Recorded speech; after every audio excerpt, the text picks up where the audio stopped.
Russi. It's wonderful to see everybody and learn together this evening, and really look forward to a beautiful evening of Talmud Torah. I may to discuss Yom Yerushalayim and Chag HaShavuot. As you all know, Yom Yerushalayim occurs this Thursday night and Friday, while Chag HaShavuot falls out a week later, again on Thursday night and Friday. And the topic of our Shiur is therefore bridging Yom Yerushalayim and Chag HaShavuot. The operative term here, obviously, is bridging. The term bridge is typically associated with a spatial or a geographic connection.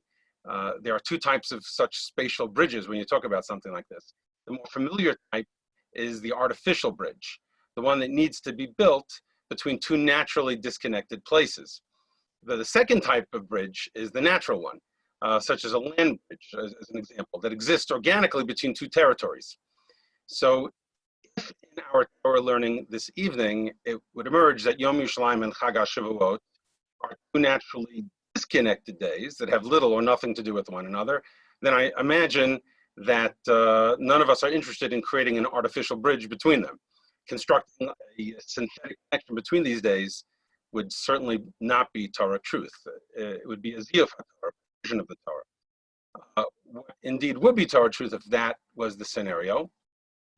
We would have established that Al Pi Torah, Yom Yerushalayim and Chag HaShavuot are disparate and disconnected, glorious days that happen to appear in a week's proximity of one another. But indeed, at least on the surface, it would seem that's the case. Yom Yerushalayim and Chag HaShavuot do not seem, on the surface, to enjoy an obvious, deep, organic connection to one another at all. For example, the still very recent divine salvation and wondrous victories of the Six-Day War, as well as the historic and joyous reclaiming of Yerushalayim and other significant areas of Eretz Yisrael, is seemingly sorry, distinct. there's no sound.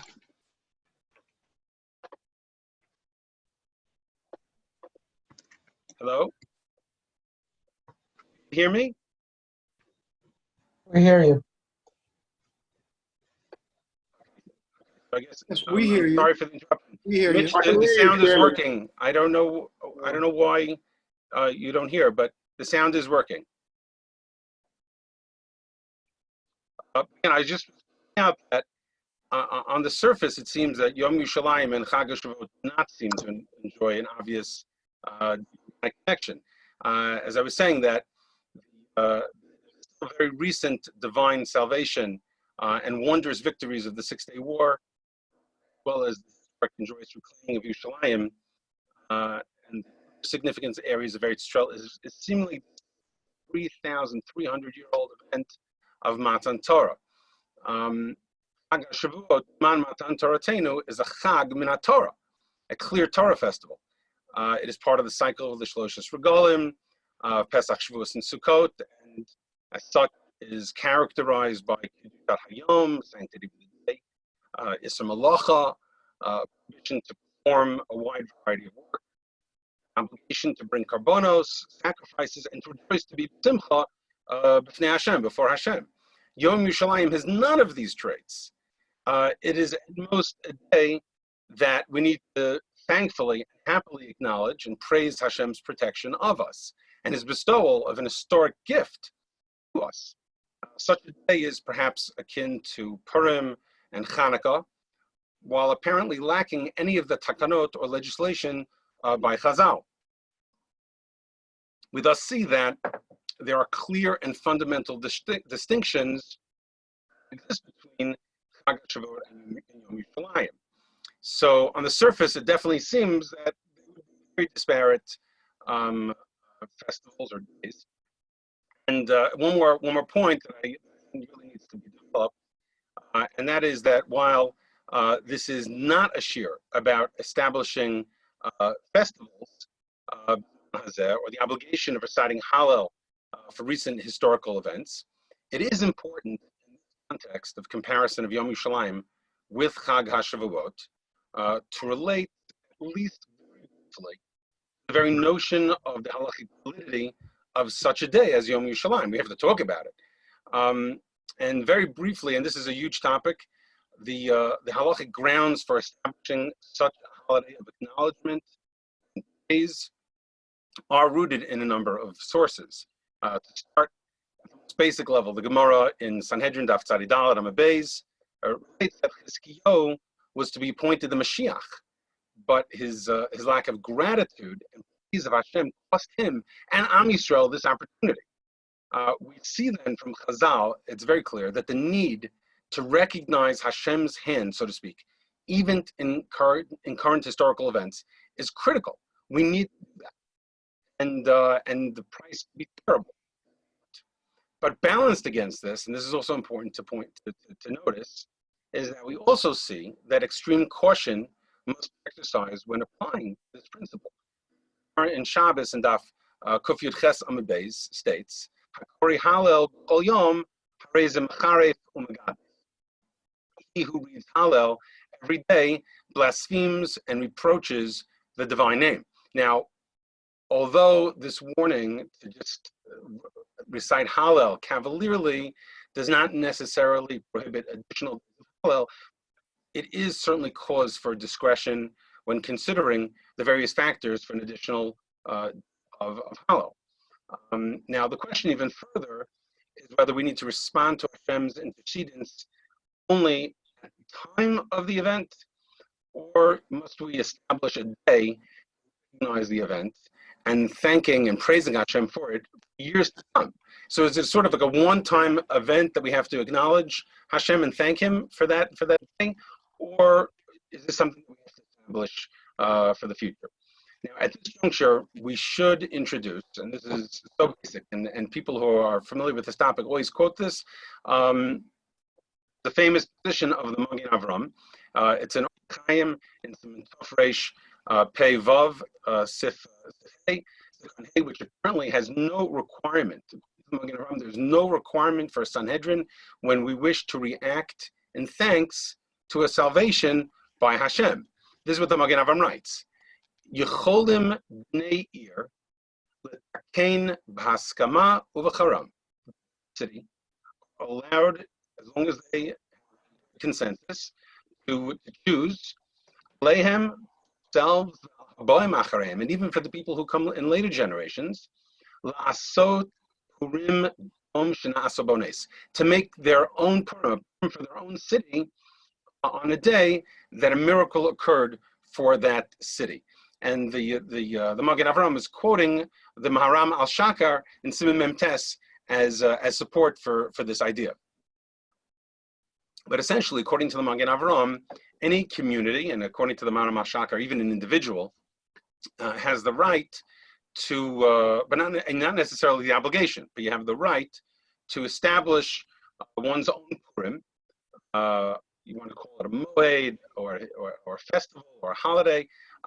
You can't call it a Chag. Chag is a day of karbonos.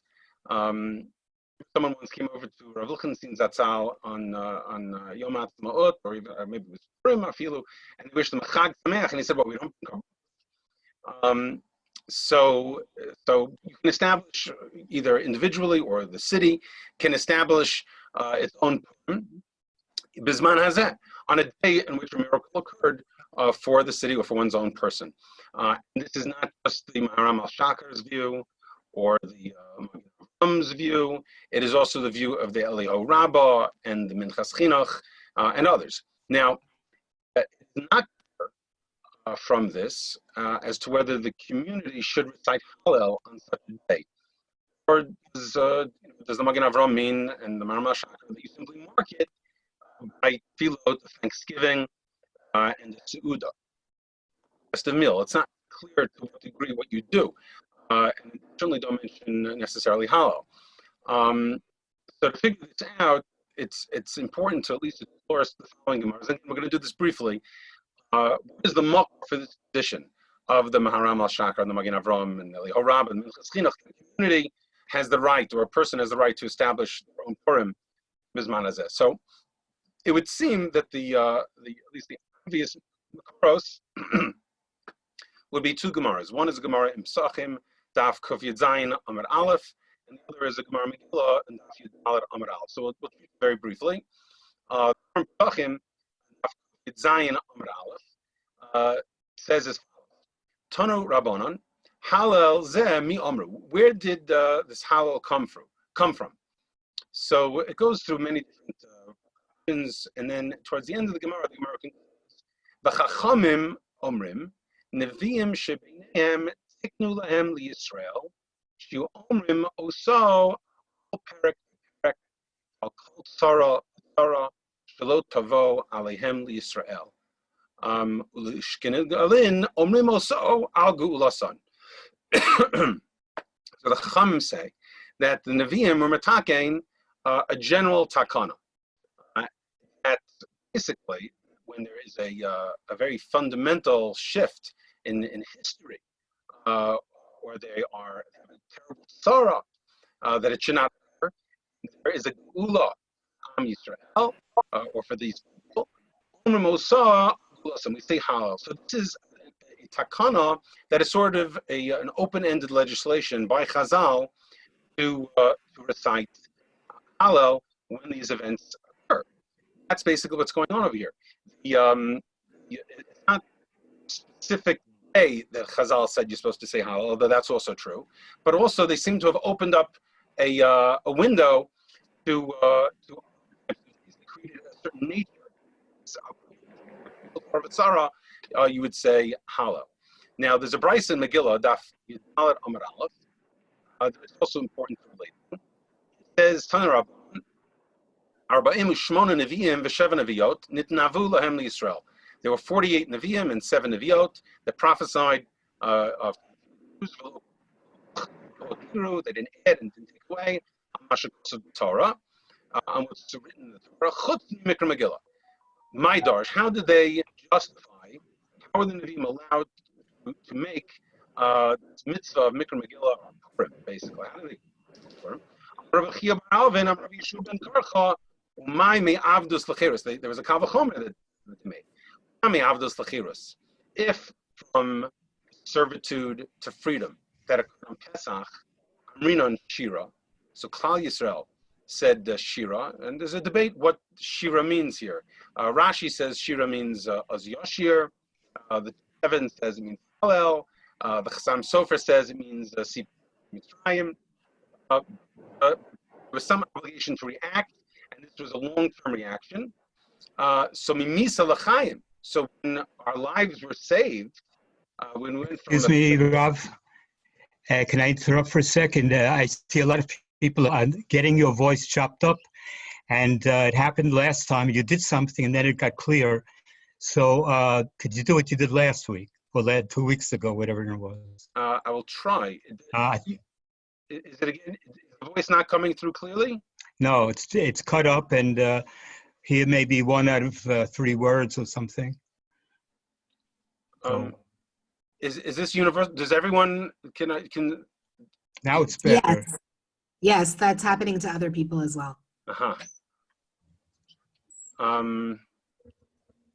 Daniel, check as to whether anyone else is using the Wi-Fi. Yeah, no. Right now, no one is using the computer.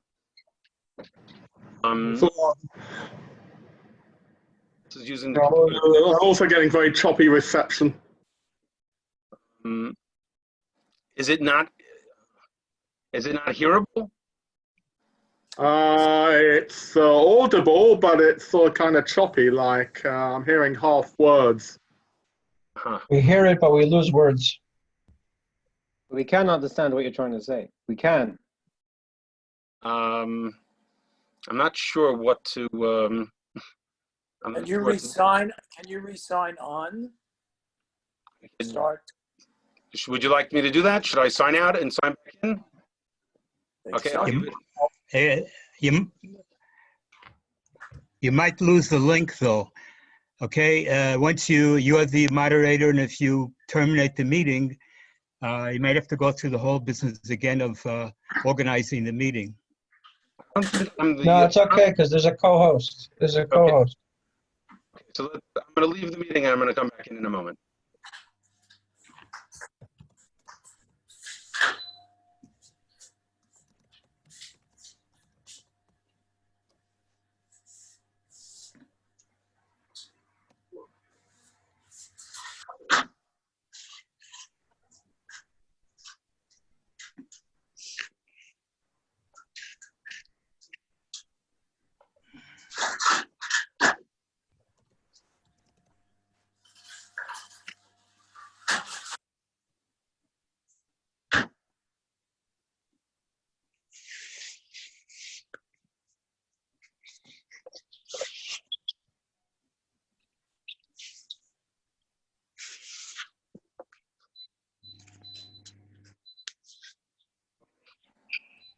Is this better? So far, yes. Give it a try. It's better. So far, yes. We'll give it a shot. Okay, I hope. Was it chopped throughout the Shiur, or all of a sudden it turned? It's been fairly continuous, Rabbi. All right, let's see what we can do. He has to do something about this. Okay. So anyway, I was just pointing out. We could try a quick experiment if you want. If the bandwidth that you're using is not sufficient, if you want to just cut off your video for a minute and see if then your voice comes through, we could try that if you want. Okay, let's do that. Just the video. All right. Let's see how this goes. Is it a little bit better? No different. Didn't sound any different. Doesn't help.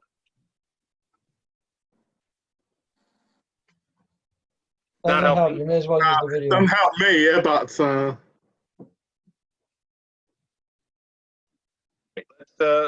Let's see. Maybe it'll change in the middle. I'll give it a shot. Okay, we'll keep going, and hopefully it'll change back. In any event, I was talking about with you about this Kal V'chomer that is brought down in the Gemara in Megillah. Basically, Gemara Megillah has this very, very dramatic notion that just like if we were saved from servitude to freedom, so then if that's true, we had to say Shira. So from Misa l'Chaim l'Kol Shekain, for Purim, when our very lives were saved, so certainly we should say something. So do Mikra Megillah. We should have a Chag that includes Mikra Megillah. So the Gemara says, Hachi Halal Nami Nema. So the Gemara says, well, if you can have Megillah, so also say Halal. So the Gemara says, Lafisha Ein Omrim Halal Al Neis Shebchutz. You don't say Halal on an Neis that occurs in the Chutz. And that's a whole other discussion. But the point being that we see from this Gemara Megillah and Yudalad that there is a Kal V'chomer, that if we have Pesach, when we were merely redeemed physically from servitude, so when our lives were saved, Lo Kol Shekain. Now, what about Hanukkah? The Gemara Megillah doesn't mention anything about Hanukkah festival. So the Ritva on that Gemara Megillah Daf Yudalad, it says that Chazal were metakin, they legislated Ner Hanukkah based on the same rationale as the justification for Mikra Megillah. So you see that they extended, according to the Ritva, this idea was extended even further. That there was some salvation, so there are further takanot of some type of festival. And this certainly opens up the possibility also for Halal B'zman Hazeh, and the establishment of new festivals B'zman Hazeh. Except if it doesn't address the extension to B'zman Hazeh, to our days explicitly. He just mentions Hanukkah. So in this context, and we'll wrap this up, this idea, I'm wrapping up the idea of Yom Yerushalayim being a festival. The Chassam Sofer has, in two places, very starkly and dramatically changes the way I think people should think about Yom Ha'atzmaut, Yom Yerushalayim. I know it changed even the way I think about Purim and Hanukkah, but certainly about Yom Ha'atzmaut, Yom Yerushalayim. The Chassam Sofer writes in Yoredea, Simin Reish Lamed Gimel, as follows. He says, Vias Yom Moed, B'Yom Asiyat Nes, Hu Kavachomer D'Oraita. He says the establish of a festival day on a day that a miracle occurred is a Kal V'Chomer D'Oraita. It's a force of logic min haTorah. He says, L'fi ani Fizeh, Yom Purim v'Yimei Chanukah right aim. So the Chassam Sofer says the Purim and Chanukah are actually, in his view, the Oraita, the Torah law. Akmal asot, says the Chassam Sofer, what do you do? Im l'shloach manot, l'hadlik neirot, or l'asot zecher acher, zeu d'Rabbanan. That's the din d'Rabbanan, what we do on Chanukah and Purim. Over. someone who violates this, let's say someone wakes up on Chanukah Purim, they don't do anything. They don't treat the day like anything special at all. Over mitzvah asay da'oraita. They violate a mitzvah min haTorah. But it's someone who does something. Whatever it may be, says the Chasam Sofer. Yom echad mimei Chanukah. Va'afilu lo hilik neiros v'lo shalach monos b'purim echadoma. Eino ela arayon d'rabanan. In other words, he's saying on Chanukah and Purim, if a person would just, let's say, eat on Chanukah sufganiyot, on Purim a person would eat hamantashen, and they didn't do any mitzvos of the day, but they recognized on this day, on those days, miracles of Hashem, so they would fulfill a mitzvah min haTorah. They would have violated the mitzvahs d'Rabbanan by not doing them, but the fundamental mitzvah of recognizing and thanking Hashem, they would have it. And then he writes, "Kriyat Halel u'Megillah have a kal v'chomer de'oraita lomar shira," and he says it's perhaps even so, saying Hallel would be an obligation in Torah on such days. So he's saying that that the generic salvation that occurs anytime is an obligation min haTorah. I'll give you another example. In Orchaim, in Reiches, the Sofer says, and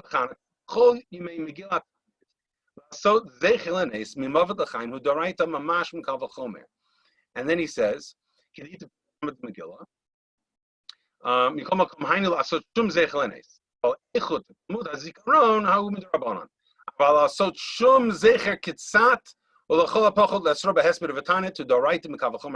He said, at least on such days, don't have eulogies and don't fast. These are special days, and a person should recognize them. So it seems that the Chasam Sofer has opened up and given legitimacy, if not an urgency, to the establishment of festivals such as Yom Ha'atzmaut and Yom Yerushalayim, possibly with Halal Shalom. He doesn't say this explicitly. I'm just saying that his idea certainly opens up such a window. Furthermore, the Chasam Sofer in Orchaim, in Siman Kuf Tzadi Aleph,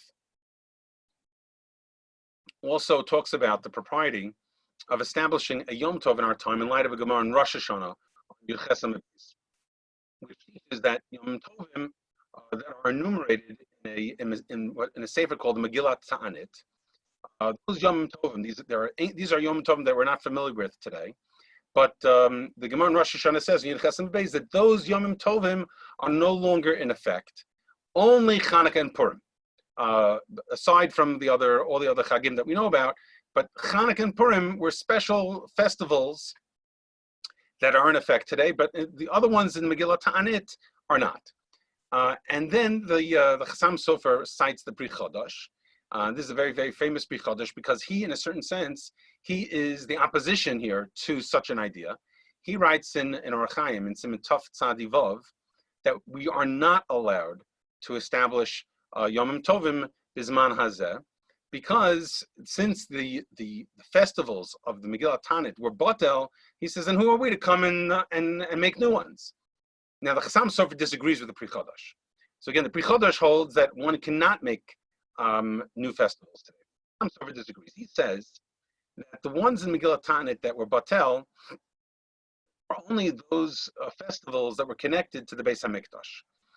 After the Korban, these Yomim Tovim that were created in the Megillah Ta'anit, they changed from Simcha to Avel, from happiness to mourning. We don't do them. That says the Chasam Sofer. Salvations that have nothing to do with the Beis HaMikdash remain, like Purim. And then Chanukah, he says, which does have something to do with the Beis HaMikdash, that should have been batel, except for the unbelievably and amazingly important value of Persumi Nisa, so that's an exception. Therefore, the Chasam Sofer concludes, he says, Vanan, Aimilon, B'tela, Chutz Chanukah, Mishum Mefarsem Mitzvosa, Upar Mishum Ein Lo Shaychut Mikdash Klal. Therefore, according to the Chasam Sofer, we, it seems, allowed to add a new commemorative holiday for modern salvations. But Kodesh would say no. So that's some background to this topic. I wanted to now we can really get to the issue, and that is the following.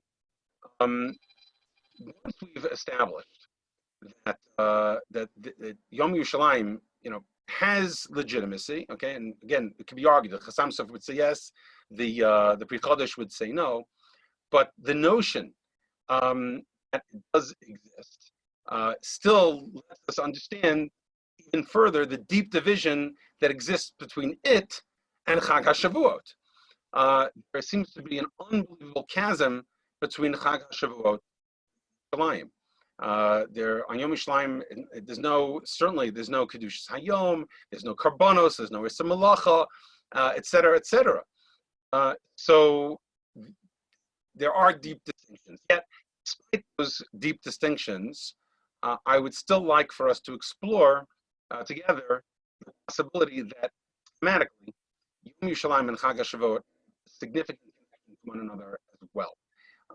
And in some respects, I think that Chag HaShavuot will illuminate what will happen for us on Thursday night, Friday, on Yom Yerushalayim. I think we will have a much deeper understanding of Yom Yerushalayim, and quite frankly, even as well for Chag HaShavuot.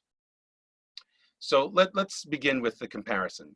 First of all, the notion that we can compare later rabbinic festivals such as Purim and Hanukkah with Torah Chagim, okay, and in our case we're going to be taking Yom Yerushalayim and comparing with Chag HaShavuot, but the notion that we can even do something like that is not a new one.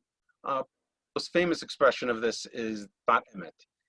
Sfat Emet was Rav Yehuda Aryaleib of Gur. He lived at the end of the 1800s, and he writes the following. Translated, he writes, Hanukkah and Purim are lights which emanate from the Torah festivals. These rabbinic holidays draw their spiritual light and unique essence from the Torah ones. In the same way, the moon reflects the light of the sun. Hanukkah receives its spiritual vitality, the holiday of Sukkot, and Purim receives its light from the holiday of Shavuot. The holiday of Pesach, though, says the Sfat, we are still waiting for its corresponding rabbinic holiday. This is the Sfat Emet on Hanukkah. Now, in what sense are Hanukkah and Chag HaSukkot parallel? So they're parallel, says the Sfat Emet, not only in the sense that Hanukkah and Sukkot have 8 days. The Gemara in Shabbos and Chof Aleph and Beis cites a machlokas between Beis Hillel and Beis Shammai regarding the amount of candles that we light on every day. Are we mosif v'holech or poches v'holech? Do we add or do we subtract? And the Gemara connects that discussion to the korbanot of Sukkot. So there, it's clear that Chazal understood that Hanukkah and Sukkot were connected. The Sfat Emet talks about how also the theme of Emunah runs through both Hanukkah and Sukkot. Sukkot reflects the Emunah that Am Yisrael would go out into the Midbar under the protection of Hashem, and for Jews to abandon their permanent houses, sleep very hot outside. Whereas Hanukkah reflects the Emunah and the faith of those few people whose ultimate belief in Hashem inspired them to overcome the greater, many of Yevanim, and restore the independence to Am Yisrael and succeed in the rededication of the Beis HaMikdash. So that's the connection between Hanukkah and Sukkot, says the Sfat Emet. And then the Sfat Emet talks about Purim and Chag HaShavuot, and he says they're also parallel. How? Because they both thematically relate to Kabbalat HaTorah. Shavuos is obviously Zman Matan Toratenu. And on Purim, Chazal tell us on Masechet Shabbos, yes, I'm a base. The Jewish people accepted the Torah, or accepted the Torah in a more elevated way than they had done on Shavuot. So basically, we see, according to the Sfat Emet, that we can create such a parallel between Purim and the Chag HaShavuot. And then, with regard to Pesach, the Sfat Emet says that there isn't such a rabbinic holiday yet, but La'atid Lavo, it will come. Now, some have espoused the view that Yom HaSukkot is this parallel holiday to Pesach, since we have the theme of Geula. Okay, fine. One can argue alternatively that really Yom HaSukkot and Yom Yerushalayim actually correspond to Pesach and Shavuot respectively. Yom Ha'atzmaut and Pesach are parallel in that they obviously are both animated by the motif of Geula, redemption, physical revival. On the other hand, Yom Yerushalayim and Shavuot correspond to one another in that they reflect the theme of spiritual revival, spiritual redemption, Geula. It's known, for example, that the Sixth War was a quasi-religious experience for many Jews, both in Israel and in Chutz. The speed, for example, with which Israel vanquished its enemies, its conquest of Yerushalayim and other significant and other holy areas, and the popular Jewish, the popular narrative that war was deliverance from the brink of a second, God forbid, Holocaust, miraculous victory. All of these evoked a collective euphoria and sense of awe across the Jewish world. This is well known. And in Israel, in the state of Israel, this ushered in a religious revival of sorts among Jews who had been previously staunchly secular. It galvanized religious Zionism. Now, that's all true. And, and even though many people, when they think about Yom Yerushalayim, some like to turn to the political and the nationalistic aspects of the day, I think it would be most worthwhile to reflect on what the day reminds us of, and that is Makomot Kedoshim, the holy places of the Beit HaMikdash, Har HaBayit, and Yerushalayim. Of course, there are many, many themes to Yom Yerushalayim, but I think, of course, one of the central themes is the Yerushalayim part of when we say Yom Yerushalayim, that Hashem returned us to Yerushalayim, B'Shleimuta, and of course it begins to remind us and make us think about the Mikdash, Har HaBayit, and Yerushalayim. It reminds us about what we could have again one day, and I think that perhaps through considering the essence of these Makomot Kedoshim, perhaps we could regain what we have lost.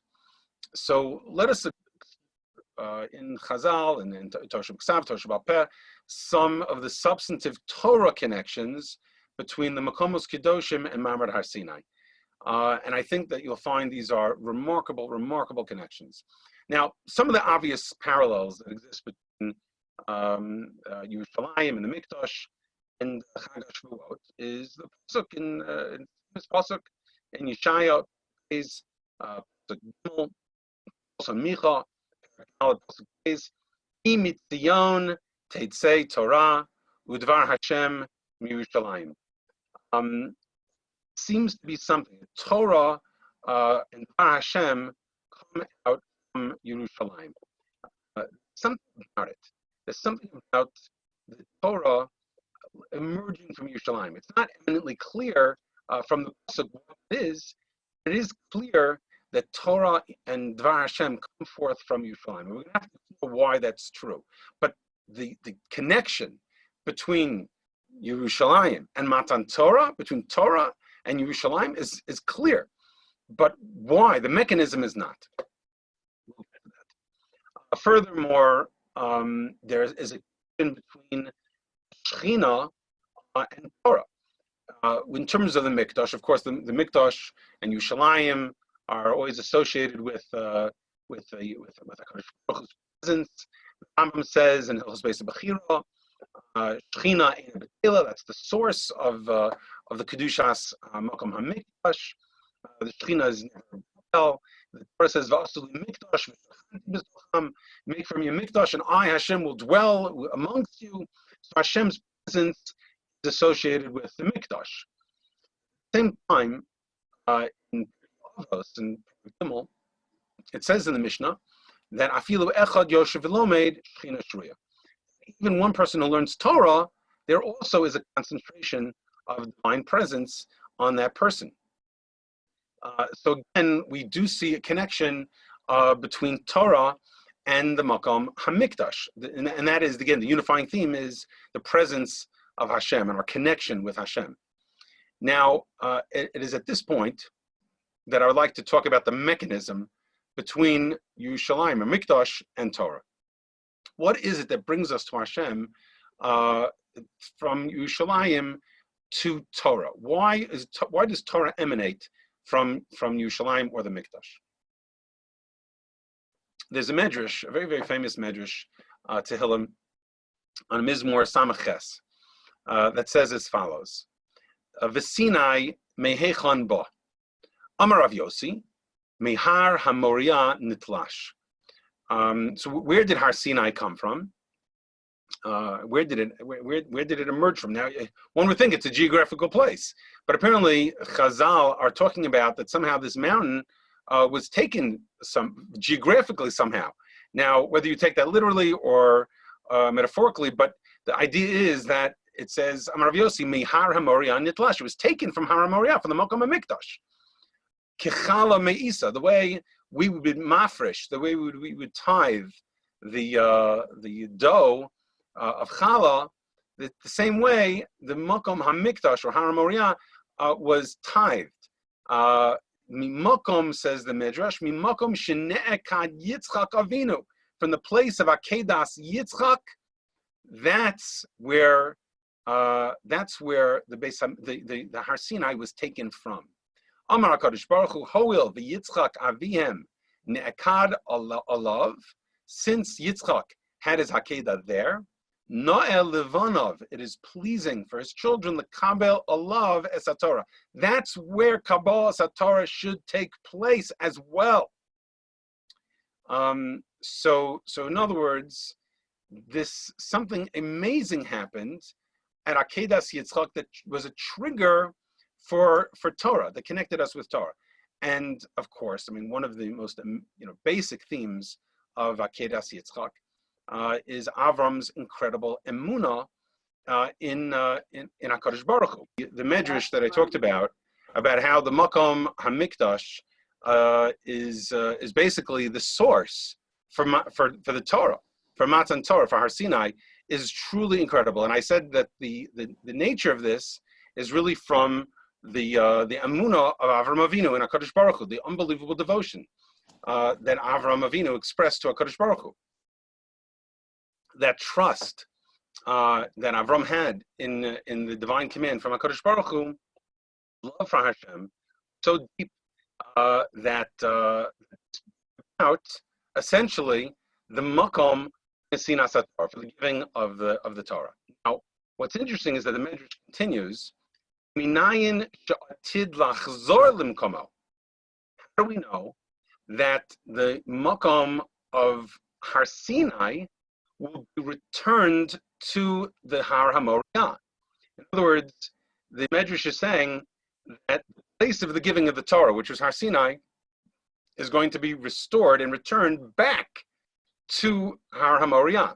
So in another way, just when we look today at Har HaMoriah, you look at where the Mikdash used to be. So in a certain sense, says the Medrash, we're looking at the makom of Har Sinai, or at least it will be in the future. It's not entirely clear, when this will occur. But the point is that the Torah and Mikdash are combined intimately. They are integrally connected, and it seems that it comes from this incredible commitment and emunah of Avram Avinu in HaKadosh Baruch Hu. Now, what I would like to add to this is that it seems that Mikdash, Makom of Har Sinai share another dimension. The notion of Mikdashit, to have awe of HaKadosh Baruch Hu on the Makom HaMikdash, is also associated with Har Sinai. Ba'avur, says the pasuk in Shmos Perek Chaf, Ba'avur tiye yiraso al pneichem levilti techto. The Makom, the whole event of Har Sinai was supposed to instill tremendous awe in Am Yisrael. So again, the relationship of Shechina and Torah in both places is so prominent and so pronounced. And go hand in hand. Without this yira of HaKadosh Baruch Hu, and without the commitment of HaKadosh Baruch Hu, then we lose Yerushalayim. We lose the mitzvah. We have korban. For example, the Zudrasa, Medrash Lekach Tov on Eicha, Perek Aleph, says as follows on the Yerushalayim, the terrible Chet of Yerushalayim. Chet gadol chata Yerushalayim. V'chein hu omer avon Yehuda gadol ma'od. So what was this terrible chet that happened? Hashem amar lehem shas matan Torah. Hashem already told them about matan Torah. And again, this is so interesting that the connection to Yerushalayim is mentioned at matan Torah. Avur tihiyeh yirasa chem levitcho v'al shechata akein l'nidaita. Since Hashem has basically told us the whole point of Nesinas HaTorah, of giving the Torah, was that we should have tremendous awe of HaKadosh Baruch Hu and not violate the law and keep the mitzvos. And yet, what happened in the end? There were violations of Torah. There wasn't yira, there wasn't proper awe of HaKadosh Baruch Hu. Therefore, says the Medrash, therefore there was the Churban. That's what happened. So you see here of that connection between Mikdash and Matan Torah, or Yerushalayim and Matan Torah. And it would seem that the fact that for us, Yom Yerushalayim, precedes, or the day that we think about Yerushalayim in the Makom HaMikdash precedes Matan Torah, makes tremendous sense, because Yom Yerushalayim, or thinking about Yerushalayim, means that we remember that the Makom HaMikdash was the source for the Torah. It was the place that the Torah was taken from. It was like Mufrash mi Chala mi Isa. And so, of course, this precedes the giving of the Torah, which is Chag HaShavuot, it's Man Matan Torah Teinu, which is going to come up. But it makes tremendous sense that when we think about Yom Yerushalayim, we should be thinking about really what it means.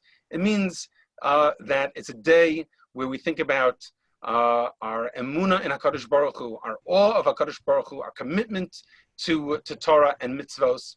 And otherwise, it's something that will be lost. And on the other hand, though, if it's something that we improve upon and deepen and widen, then it would develop and be cultivated further, and we would regain what we had lost. Just along these similar lines, again, these connections are just so pronounced. There's a Gemara in Tanis, Daf Tezayin Amar Aleph. It asks, "My Har HaMoriah, Pligi Rabbi Levi, Chama Rabbi Chanina, Charamar Har Sheyatzi Mimenu Hara Yisrael, V'Charamar Har Sheyatzi Mimenu Mora L'Umos HaOlam." What does Har HaMoriah mean? So one guy says it's the place, Har HaMoriah, where the Makom HaMikdash is. It's where Hara goes forth. That's what it would seem from the Pashup Pshat. It's where the teachings go forth. Teachings could go forth also from Mamad Har Sinai, though. So is it Mamad Har Sinai or is it the Makom HaMikdash? Because the Sanhedrin was in the Makom HaMikdash, where they taught. Haramar Har Sheyatza Mimenu Moral Umot Olam. It's the Har that all went out to the world. And again, does this mean the Makom HaMikdash? Because HaKadosh Baruch Hu wants all of the world to bring karbanos in the Makom HaMikdash. Sukkot, they're all supposed to come and bring. And it's supposed to bring awe to the nations of the world. On the other hand, Matan Torah certainly brought awe to the whole world as well. And so this sort of debate or doubt in terms of what this means is reflected in Rashi himself. Rashi says, "I Rashi says,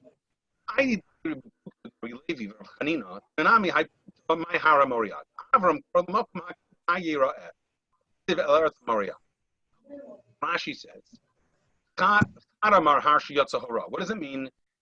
The mountain emerged from? He says, Torah Yisrael, Ki Mitzion say Torah. Torah comes forth from Tzion. Yoru Mishpat Yaakov, Velishka Gazes Shabam Ganavim. So Rashi says that's referring to Har HaBayit, the Makom HaMikdash, because that's where Torah is taught, and that's where the halacha are taught. That's where the Sanhedrin resided. Mora Lu'umot HaOlam. Where does the awe for the nations of the world come from? Sheshomin Gedolot Yisrael Yerushalayim.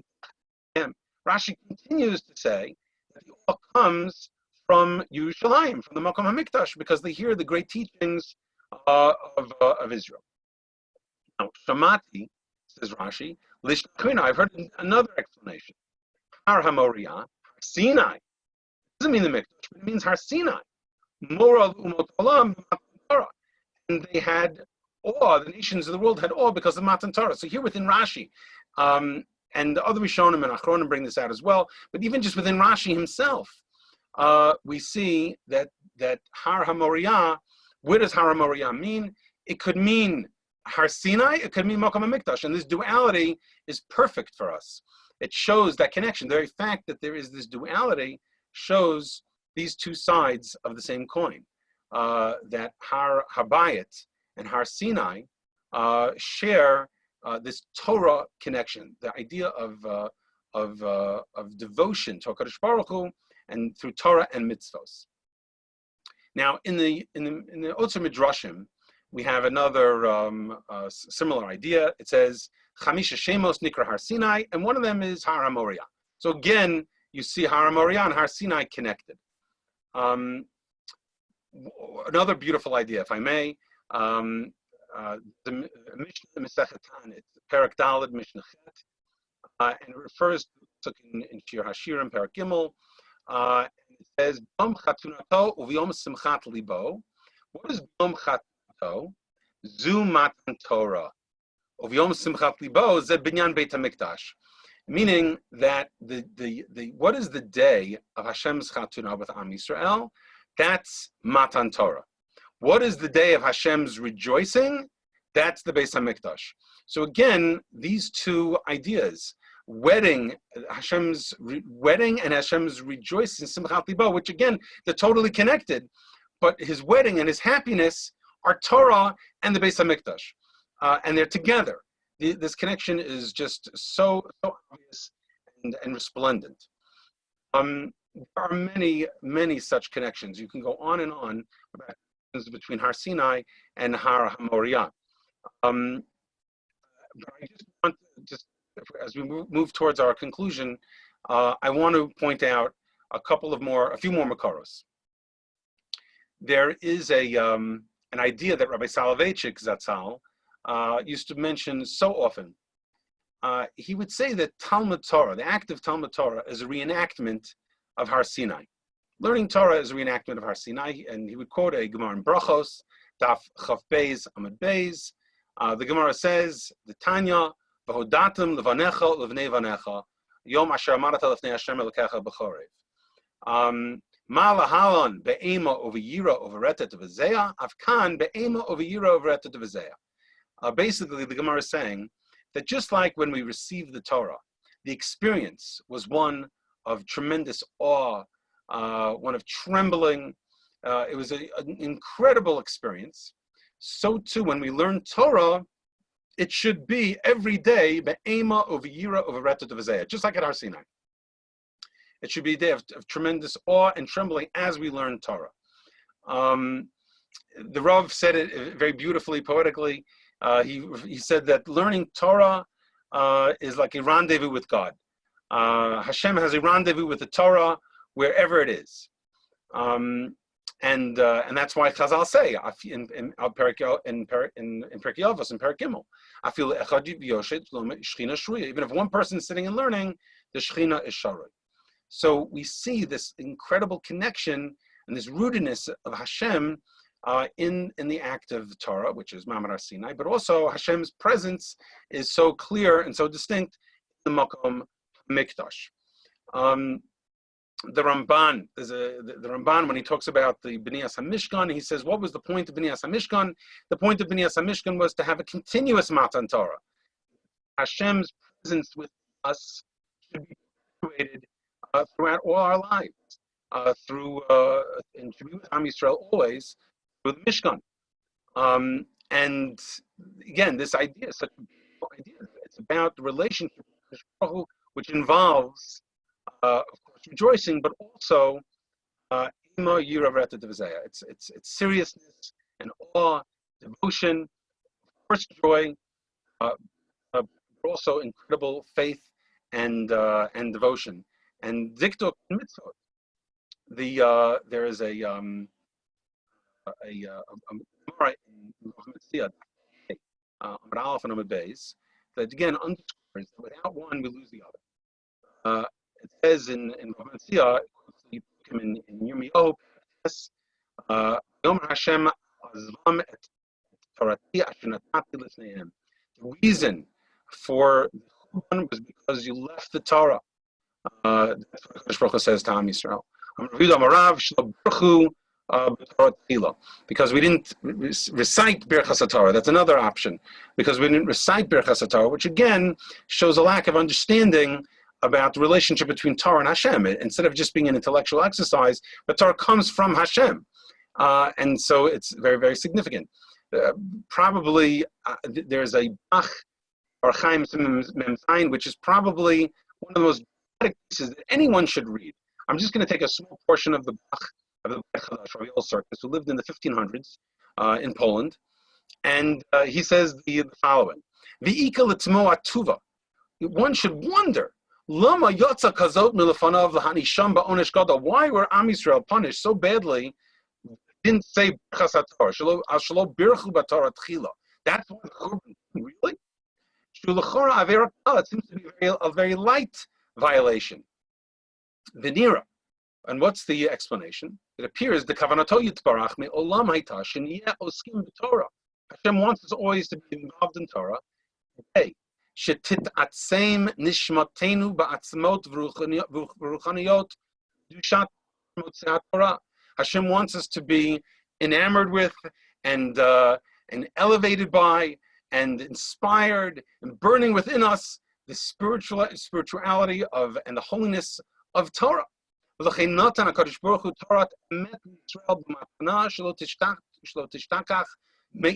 should never be forgotten. So our souls and our bodies would cleave to HaKadosh Baruch Hu. Positive commands and the negative commands in the Torah.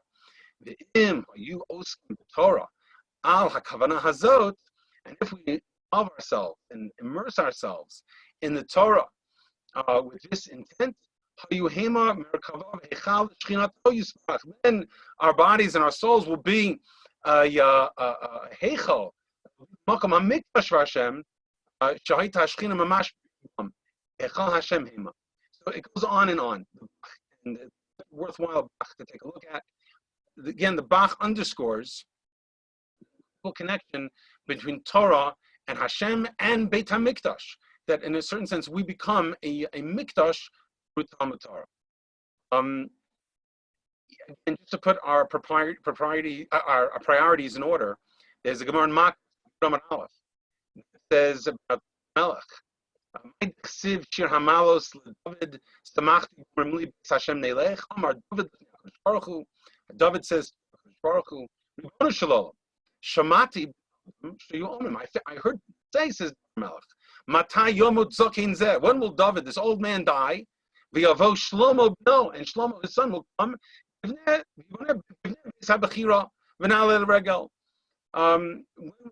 die, and his son Shlomo will come and build the Beis Hamikdash, and we'll all go up to the Makam HaMikdash. But it says, B'samachti. I was very happy about it, because you know what? It's so chashuv, it's so important that people should go up to the Beis Hamikdash. Amar lo HaKadosh Baruch Hu, Hashem says to him, Tov yom b'chatzrecha me'elef.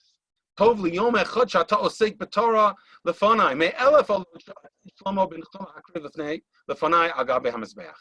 Hashem says that your Talmud Torah Melech is greater to me. One day of your Talmud Torah is greater to me than 1,000 olot that Shlomo HaMelech will one day bring.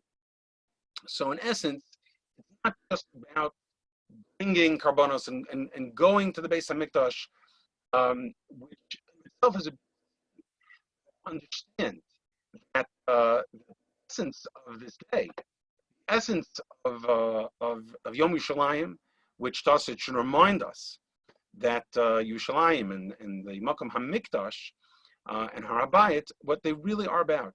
They really are about cultivating a relationship with HaKadosh Baruch Hu through Torah, through Dveikot B'Torah, through learning in Torah and growth in Torah, and it's always on our minds and always on our hearts. The Gemara in Brachos, just to conclude, Daf Yud Aleph, says that why is it that when a person recites Birchas HaTorah in the morning and learns Torah, and then goes off to work or to something else that they're involved in, and then later on in the day, they want to continue to learn Torah, why is it that they do not have to recite a new Birchat HaTorah? And the Gemara says that this is different than, for example, other mitzvahs. Sukkah, if you leave your sukkah and you go back, you have to say new bracha. So the Rishonim deal with this, and Tosfos says, basically, this is a beautiful, beautiful Tosfos. Tosfos says, the reason is because the essence of who we are is that Torah is on our minds always.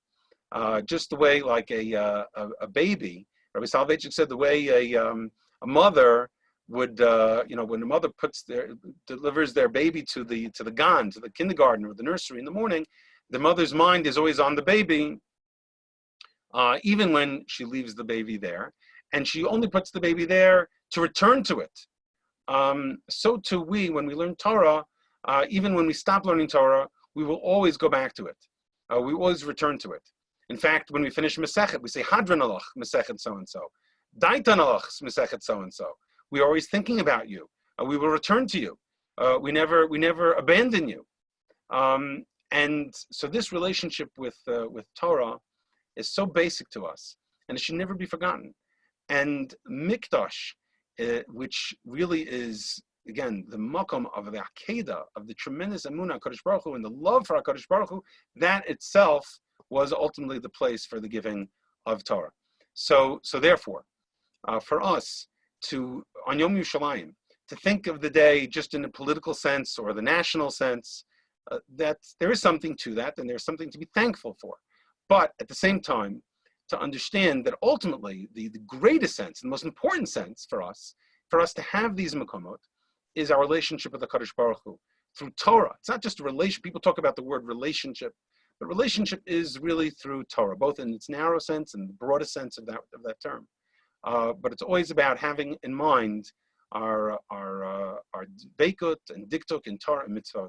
And if we do that on Yom Yerushalayim, then not only will we hopefully ensure the next step, hopefully, to return to have the Beit HaMikdash and to have the Geula, but as well our lives generally, our lives of Torah will be more enriched and will be much deeper, and we will have that loving relationship and trusting relationship with HaKadosh Baruch Hu. I wish you all a wonderful Yom Yerushalayim, and as well a Chag Sameach for Chag HaShavuot, and maybe we zoche to see those great days ahead. Bezrat Hashem. It's been so nice learning with you, and it's been so nice to see you, and now to see names, but also, God willing, to see your faces. And I see so many people that not only those who I've known in recent years, but people that I've known from so far back, from my childhood. And I see Dr. Thurm and Mr. Antensasser and so many other wonderful names from my childhood. And I thank you so much for being here. And I hope that we get to see one another soon. I miss you all. And Paula, I see also Paula Weinstein. I miss you all very, very badly, and I cannot wait to the time that we can see one another again. Amen. Kol tov. Bye-bye. Amen. Thank you. Bye. Bye-bye. Thank you, Rav Schreiber. You're very welcome.